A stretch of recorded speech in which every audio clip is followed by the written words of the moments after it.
예, 월요일 아침 마켓 시그널, 오늘은 한국투자증권 법인금융센터 장용혁 팀장님 함께하겠습니다. 어서 오십시오. 네, 안녕하세요. 예, 위로 뭐 쭉쭉 치고 올라가기는 어려운 상황이라고 했지만 네. 그래도 이제 2,100을 뭐 순간적으로 보고 나서 이제 2,020선까지 좀 밀려 있는 상황입니다. 예, 흐름 어떻게 판단하고 계세요? 지난 8월 6일 뭐 제가 찾아보니까 네. 8월 6일 그때가 장중 저점이 1,900포인트가 깨졌던 날이었고요. 9월 24일 보니까 종가상으로 2,100포인트가 넘었던 날이 9월 24일입니다. 그러면 9월에 그나마 좀 반등을 보였었다는 건데 그때 이제 반등 요인들 제가 지난 방송에서 한번 찝어드렸던 것 같아요. 여기서 더 뻗어 올라갈 만한 룸은 커 보이지 않지만 종목의 확산이 필요하다라는 얘기로 말씀을 드리고 들어갔었는데요. 그 이후에 지수가 좀 밀렸습니다. 근데 반등 왜 했냐는 거죠. 가장 큰 이유라고 한다면은 미중 협상에 대한 기대감 이게 제일 컸었던 것 같습니다. 그리고 중앙은행에 대한 기대감, 뭐 중국, 뭐 유로존, 뭐 미국 다 금리 인하 쪽에 무게를 실어줬으니까요. 그래서 그런 부분들에 대한 기대들 그리고 네. 마지막으로 우리 대한민국 증시 밀릴 만큼 밀렸다. 네. 뭐 그 부분이 또 어떻게 보면 가장 그렇죠. 컸을 수도 있겠죠. 그래서 연기금이 좀 채워놨던 네, 게 가장 컸잖아요. 연기금이 시장 수급 주도를 네. 많이 했으니까요. 그런 부분들 쪽에서 반등 요인들을 먼저 찝어봤는데 그럼 여기서 지금 어긋난 건 뭐 있냐는 겁니다. 그럼 미중 협상에 대한 기대가 완전히 꺾였냐? 아니죠. 지금 여전히 고위급 회담에 대한 기대감이 형성돼 있는 상황입니다. 그리고 뭐 중앙은행이 지금 여기서 갑자기 내가 그때 말을 잘못했어라고 갑자기 뭐 말을 바꿀 가능성 별로 없죠. 그리고 우리 국내 증시 뭐 과도하게 빠른 상승에서 일정 부분 속도 조절 해준 것 같은데 그러면 여기서 다시 한번 뭐 2,000 깨고 내려가서 뭐 1,900 뭐 여기 위협하는 증시 상황으로 되돌아갈 거냐? 그것도 아니라는 겁니다. 그래서 속도 조절 쪽에 무게를 둬서 보고 있고요. 지난주에 좀 낙폭이 좀 생각보다 컸었던 그 요인들도 몇몇 개 좀 살펴보도록 하겠습니다. 일단 지난주에 빅뉴스 몇 개 좀 꼽아보죠. 일단 미국과 중국은 기대감이 높아졌는데 반대로 유로존 쪽으로는 화살이 좀 돌아갔어요. 그러게요. 네. 그 부분도 뭐 부담이었다라고 한다면 부담이었을 겁니다. 근데 그거보다 더 큰 부담은 지난주에 미국 제조업 지표가 워낙 부진하게 나왔습니다. 제가 이 저건고 보니까 9월 ISM 제조업 지수가 47.8, 50이 기준점이니까 전월치가 49.1이었고 그러니까 지난달에도 사실 부담이 좀 있었죠. 그러면서 파월 압박을 많이 했었습니다. 예상치는 딱 기준점 50이었던 거죠. 그러니까 전월에 좀 못 나왔지만 이번에 좀 나아질 거야 라고 기대를 했었던 건데 뚜껑을 열고 보니까 47.8. 그러면 두 번 연속 기준점을 하회한 거죠. 이게 2016년도 2월 이후에 처음 있는 일이라고 합니다. 여기 보시는 것처럼 제조업 지표들이 찌그러지기 시작한 거죠. 그러면 이 시점에서 또 몇 가지 뉴스를 더 살펴보면 탄핵 얘기가 또 튀어나왔어요. 우리 한번 생각해 보죠. 그럼 재선을 위해서 경기를 찌그러지는 게 유리하겠습니까? 경기가 올라가는 게 유리하겠습니까? 당연히 좋아야죠. 네, 좋아져야 되겠죠. 예. 그럼 지금 제조업 지표 찌그러진 이 상황에서 탄핵 얘기가 튀어나왔어요. 그러면 여기서 미국하고 중국이 멱살 잡고 끝장까지 가보자라고 나갈 가능성이 얼마나 되겠습니까? 오히려 기대감이 좀 높아지는 게 맞을 것 같습니다. 그리고 탄핵 얘기도 이제 나왔으니까 하는 얘기인데 탄핵이 가능한 겁니까? 가능합니까? 거의 불가능한 그렇죠. 시나리오라고 보는 게 맞을 겁니다. 이 조건이 있어요. 일단 하반에서 과반수 이상이 탄핵에 찬성 가결을 해야 됩니다. 뭐 하원은 가능하더라도. 네, 예. 뭐 민주당이 과반 점유하고 네. 있으니까 뭐 불가능한 얘기는 아니죠. 네. 근데 여기서 이제 공을 상원으로 넘기게 되는데 상원에서는 3분의 2 이상이 탄핵 찬성에 가결을 또 해야 탄핵이 이루어집니다. 공화당이 절반 먹고 있어요, 상원은. 그러면 3분의 2 이상 찬성이 나오기가 사실 어렵죠. 그래서 가장 현실적인 시나리오는 하원에서 탄핵 찬성 가결이 된다 하더라도 상원에서 이 부결되는 시나리오, 이게 가장 현실적인 시나리오일 겁니다. 그래서 이런 부분들도 시장이 또 안 좋아지니까 뭐 트럼프 탄핵 어쩌고 저쩌고 얘기가 나오면서 이제 지난주에 좀 낙폭이 있었던 건데 현실적으로 좀 높지 않다.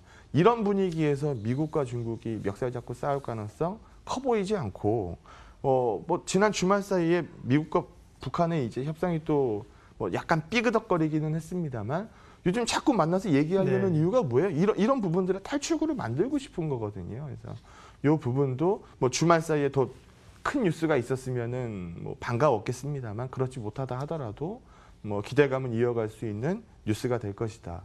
그리고 뭐 여기서 보셨던 것처럼 제조업 지표 이렇게 나오고 뭐 약간 경기에 대한 우려감들 나오게 되면 또 파월 입장에서는 연준의 마이웨이를 외치기에는 점점 더 어려워질 테니까 이런 부분들이 9월의 반등 요인들, 뭐 미중 무역 협상에 대한 기대, 중앙은행에 대한 기대 이런 부분들 쪽에서 벗어났다라고 보기 어렵다라고 판단합니다. 뭐 자료 몇 개 좀 보면서 얘기를 좀 이어가도록 하죠. 좀 전에는 제가 이 미국의 제조업 지표를 보여드렸고요. 또 여기 보시면 아시겠습니다만 미국 경제의 70%는 소비입니다. 그러면 소비의 또 대목은 언제예요? 우리가 블랙 프라이데이니 뭐 이런 부분들 다들 알고 있는 것처럼 네, 연말이죠. 연말입니다. 네. 그러면 연말에 대해서 이 소비 카드를 쉽게 내려놓을 수 있겠느냐? 어려울 거라는 거죠. 그럼 지금 중국에 대한 관세도 계속 이제 유예시키고 있는 상황인데 이거 더 유예될 가능성도 배제할 수 없다. 요즘 또 트럼프 코멘트 들어보면 물론 그분이 이제 왔다 갔다 하기는 합니다만 중국에 대해서 협상 타결에 대한 여지가 높다라는 쪽에 요즘 발언들을 많이 하고 있어요. 그래서 우리가 앞서서 봤었던 뭐 이러이러한 요인들 때문에 그런 얘기가 많이 나오는 거 아니겠느냐라는 거고요. 뭐 물론 9월에 FOMC가 기대 이하였긴 했습니다만 기대 이하라고 봤었던 건 뭐예요? 점도표를 보니까 야 내년에 뭐 안 내린다는 얘기네 라는 쪽으로 무게가 실렸고 기자회견에서 조금 더 이 시장 친화적으로 얘기했어도 되는데 굳이 그 카드를 이 제롬 파월이 들지 않았다는 거, 이 부분이 좀 이 실망스러웠다라고 시장이 평가를 했죠.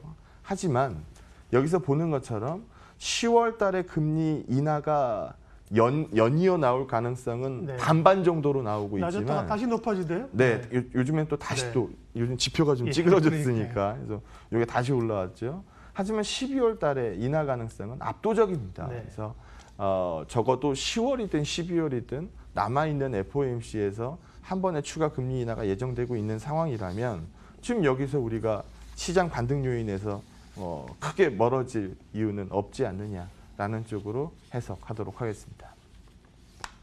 네. 그리고요, 이제 국내는 3분기 실적이 이제 발표가 될 텐데 삼성전자를 필두로 해서 이제 이것도 중요한 항목입니다. 이제 눈으로 보여지는 지표가 좋지는 못할 건데 이제 네. 심리적으로 조금 돌아설 수 있을까요? 네, 먼저 자료 네. 보면서 네. 얘기 한번 하도록 하죠. 뭐 우리가 시장 볼 때 결국은 실적 보는 거 아닙니까? 그렇죠. 예. 네, 그래서 그 부분서부터 먼저 네. 좀 짚어볼 텐데요. 당장 내일이면은 삼성전자 잠정 실적을 쳐다보게 될 네. 것 같아요. 뭐 7조 넘으면은 뭐 나름 괜찮습니다라고 지금 읽고 있는 상황입니다. 그러면 삼성전자 내일 잠정 실적이 7자 보여줄 거냐 말 거냐 이 얘기서부터 시작하는 게 맞겠죠. 여기 한번 보시면 이 반도체 물가 얘기인데요. 반도체 가격도 사실 많이 밀렸죠. 여기 보시는 것처럼 올해 들어가지고 뭐 박살 났으니까요. 뭐 가격이 빠진 거니까 물량값 준 거보다도 가격이 밀린 효과가 굉장히 컸죠. 그런데 최근 돌아 나오기 시작했어요. 뭐 이거보다 더 싸지긴 어렵다라는 컨센서스도 요즘 형성이 많이 되고 있는 거니까요. 그리고 수출 금액으로 보게 되면 뭐 가격 반토막 난 거 치고는 나름 이제 박스권을 좀 형성하고 있는 상황입니다. 중요한 거는 가격의 반전을 이뤄내기 시작했다라는 점이니까요. 그래서 삼성전자의 대표성으로 본다라고 하면 시장 EPS 전망치 올라가는 거 이거 결국 어디가 가장 큰 영향을 미치겠어요? 반도체겠죠. 결국은 네. 삼성전자입니다. 그래서 뭐 삼성전자, 하이닉스 결국 이쪽이니까 최근 반도체 가격이 바닥을 찍었네 라는 얘기는 EPS 전망치 올라오는 부분에 조금 더 무게를 실어줄 것으로 보여집니다. 그러면 전체적인 이익 사이즈를 보죠. 이만큼 벌다가 절반 정도 벌었고 제가 지난번 방송에서도 말씀드렸던 것 같은데 YOY 실적에 바닥 찍는 거는 3분기입니다. 그리고 주가라는 거는 실적에 선행하게 돼 있고요. 4분기 실적은 늘상 망가지는 실적이었고 여기도 보시는 것처럼 지난 18년도 4분기 같은 경우에는 뭐 우리가 기저효과를 얘기할 만한 뭐 전년 대비 마이너스가 크다 뭐 이렇게 읽을 만한 상황이 아니죠. 결국은 3분기 실적이 바닥을 찍을 거라는 겁니다. 그러면 실적하고 주가를 제가 같이 비교해 보려고 놔뒀는데 어닝이 좀 부진하다라고 나오니까 시장 밀리죠. 어닝에 대한 기대치가 높다라고 하니까 시장은 급등을 합니다. 그리고 나서 소위 말해서 어닝이 깨졌고 뭐 별의별 뉴스들이 많았죠. 사실 이 구간에서는. 그래서 많이 떨어져 있는 상황인데 그럼 여기서 실적의 바닥을 3분기 때 찍는다라고 하면 주가는 뭐 선행한다라고 했으니까 이미 반전을 시도했었던 거고 지금 여기서 저점 깨고 다시 내려갈 요인이 얼마나 있겠습니까? 라는 부분으로 해석을 하고 있는 상황이다라고 보시면 될 것 같고요. 외국인 돈으로 한번 읽어보죠. 우리가 소위 말해서 지난 금요일 같은 경우에는 또 원달러 많이 빠졌어요. 1,200원 레벨을 계속 넘나들고 있다가 네. 이제 좀 밑으로 잡아줬는데요. 이게 좀 더 밀려줘야 사실 외국인 수급 입장에서는 좋죠. 달러가 강세를 좀 둔화시키고 원화가 좀 이 너무 과도한 약세에서 좀 돌아 나오는 게 우리 외국인들 이 주판날 입장에서는 유리하겠죠.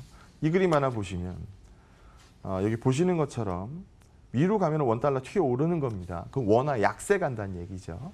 그래서 여기서 보시는 그림처럼 외국인들이 네, 지금 그림 그리고 있는데 네. 결국 무슨 얘기예요? 이 구간은 원화 뭐 약세 가는데도 상당 부분 뭐 샀는데요. 이거는 과도한 레벨에서 올라갈 때 얘기고 최근 그림 하나 보시면 과도하게 튀니까 어느 정도의 레벨을 넘어서고 나니까 소위 말해서 1,200원, 1,100원대, 1,100원대에서 1,200원 요 정도 구간 넘어서고 나니까 외국인 수급이 어떻게 돼요? 결국 깨진다는 거거든요. 이 정도 구간은 소위 말해서 대한민국 원화가 일반적으로 나오지 않는 최근에서 우리가 작년만 하더라도 1,200원 환율 얘기 안 했잖아요. 요즘 보니까 이제 얘기하는 거지. 그래서 지금 이 구간에서는 원화의 약세가 외국인 수급의 매도로 직결이 되고 있는 상황인데 달러 환산으로 한번 읽어보겠습니다. 왜냐하면 우리는 원화 기준으로 항상 시장을 보지만 우리가 외국인 수급을 쳐다보려면 달러 환산으로 봐야 되니까 여기 보시는 것처럼 코스피보다 달러 환산으로 읽으면 더 낮을 수밖에 없죠. 왜? 외국인들은 달러로 사는데 비싼 달러를 팔아서 이 싼 원화로 바꿔서 이게 더 박살이 났고 달러는 오히려 더 비싸졌으니까 그럼 외국인들 주판한들은 더 불리하게 돌아갔겠죠. 이런 부분들 때문에 매도가 좀 잡혀 있는 건데 이게 끝없이 빠지진 않을 거 아니에요. 그래서 달러 환산으로 읽어보면 우리 기준으로 본 주가 지수보다 사실상 더 싸다. 그리고 지금 수급 우리가 9월 달에 반등 뭐 좀 전에도 얘기했었던 것처럼 연기금이 주도한 건데 연기금 수급이 주도한 거죠. 근데 좀 전에 봤었던 그림에서는 외국인 수급이 불리하게 나왔었으니까 그래서 여기서 원달러 카드가 좀 이 과도한 약세에서 좀 벗어난다라고 하면 외국인 수급도 어느 정도 개선을 보일 여지가 남지 않겠습니까? 연기금이 끌고 뭐 앞으로 쭉쭉 반등을 이어간다라고 읽기에는 사실 무리가 많으니 결국은 외국인 수급 카드를 보게 될 텐데 거기서도 크게 벗어나지 않을 것 같습니다. 라고 보는 거고요. 외국인들이 그러면 어마무시하게 팔았냐? 길게 보시면 돼요. 길게 보면 아직 과거 레벨에 비해서 굉장히 양호하게 유지되고 있습니다. 우리 요거 팔아가지고 시장이 박살났어요. 라고 읽기에는 무리가 있다라는 거죠. 그래서 누적 수급으로 보면 외국인들이 버리고 나가는 시장이 아니기 때문에 요 정도 수급, 뭐 요 정도 뱉어낸 이 구간 여기서 뭐 이 밑으로 완전히 깨져버릴 겁니다라고 읽는 것보단 과거보다는 레벨 자체가 높아졌기 때문에 대한민국 시장 펀더멘탈이야 뭐 유리한 거고 그래서 그런 부분들로 추가적인 수급이 이어지지 않겠습니까? 라고 읽는 게 맞을 것 같습니다. 네. 그래서 과도하게 좀 속도가 좀 붙었었던 부분, 추가적으로 업사이드를 많이 보고 있지 못했던 상황에서 속도 조절이 좀 세게 나왔던 거지 과거의 반등 요인에서 크게 깨진 요인이 있습니다. 라고 읽기에는 좀 무리가 있다라고 판단합니다. 그러면 이제 미중 무역 협상부터 해서 미국의 금리 정책 실적까지 쭉 변수를 짚어주셨는데 대략적으로 뭐 그렇게 더 이상 악화될 요인은 크지 않다. 그러면 2020선인데 대충 이제 2000선 언저리에서는 조금 사볼만 합니까? 좀 전략하고요. 또 관심 가질 만한 기업이 있다면 말씀해 주시죠. 네, 뭐 그 부분도 얘기 좀 하죠. 결국은 지금 현재로서는 결국 수급 보고 얘기할 수밖에 없으니까 지난주에 이제 뭐 종목들 쭉 돌려보니 뭐 대형주들 쪽에서 수급 좀 유지되고 있는 거는 뭐 아모레퍼시픽 네. 뭐 보여줄 수 있으면 차트하고 수급 같이 보여주시면 좋을 것 같은데 아모레퍼시픽 정도 수급하고 차트가 좀 뭐 반전이 좀 네. 보였던 것 같고 삼성전기 여기도 좀 뭐 방향이 좋았었던 것 같고 그래서 이런 부분들이 이제 대형주 쪽에서는 수급이 좀 살아 있었던 이 부분이었던 것 같고요. 특히 좀 한 종목 더 얘기한다라고 하면 이건 아직 시장에 나오지는 않았는데 네. 이번 주에 이제 공모에 들어가는 롯데리츠 뭐 사실 요즘 공모 시장 굉장히 차가웠잖아요. 차가웠었는데 이렇게 차가워진 분위기에서 또 이 배당 수익률 6% 정도 노릴 수 있는 이 롯데의 부동산을 이 자산으로 한 리츠가 상장이 되니까 이것도 좀 관심 있게 볼만 할 것 같습니다. 그래서 화요일서부터 금요일까지 뭐 중간에 하루 휴일이 있으니까 3거래일간 청약에 나서게 되고요. 이번 달 말에 이제 상장이 될 텐데 뭐 시장이 어지러우면 또 이런 안정적인 부분에 니즈가 높을 수도 있으니까요. 여기도 마찬가지로 좀 관심 있게 공모에 좀 관심 있게 볼만할 것 같습니다. 그래서 전화위복인 것 같아요. 뭐 시장에서 안 좋은 뉴스가 나오면 그래 그러니까 시장이 빠졌잖아라고 읽을 수 있는 어떻게 보면 과도한 속도 조절에 불과하지 않은 뭐 시장이 밑으로 깨지는 요인들을 새롭게 찾아낸 게 없기 때문에 그 전에 뭐 봤었던 시각 이어가도 좋을 것 같습니다. 예. 정리하면 핵심은 수급이다. 이슈보다는 수급에 맞춰서 단기적인 대응을 할 필요가 있어 보입니다. 장영혁의 마켓 시그널 한국투자증권 법인금융센터 장영혁 팀장님 함께했습니다. 고맙습니다. 네, 맞습니다.